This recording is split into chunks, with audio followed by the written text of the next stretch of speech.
A organización das xornadas técnicas de vacún de leite plantanlle cara á pandemia e pese a non poder celebrar a maioría de idade desta cita de forma presencial como quixeran, desenvolverana de forma telemática.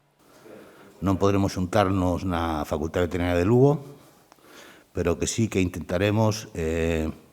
levar ás vosas casas dos gandeiros, dos técnicos, un programa que creemos que vai ser atractivo. Seragro contará como cada edición co apoio da Deputación que acolleu a presentación desta cita na que o responsable de recursos sostibles da institución destacou a importancia do sector primario para unha provincia como a de Lugo eminentemente rural. A importancia non soamente dende o punto de vista económico, dende o punto de vista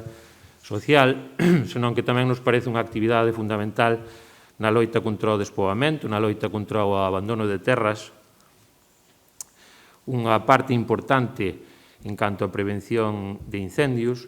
Esa importancia que tanto defendemos dende esta institución pois faise latente tamén nos propios orzamentos que aquí aprobamos. Neste senso, Fernández Rico lembrou que o compromiso da institución co sector e os gandeiros lucenses reflítese co traballo que se está a facer desde a Granxa Galloso Castro, onde está o centro de recría primeiro público de España con máis de 2.000 animais na actualidade, ou a Granxa Experimental de Vacún de Leite, onde xunto á universidade trabállase cun claro obxectivo nestas punteiras instalacións. E cuya finalidade pois, ten o estudio deses problemas que podan ocasionarse nas explotacións gandeiras para analizalos, comparar, experimentar, innovar e tratar de plantexarlle solucións a todos os gandeiros desta provincia.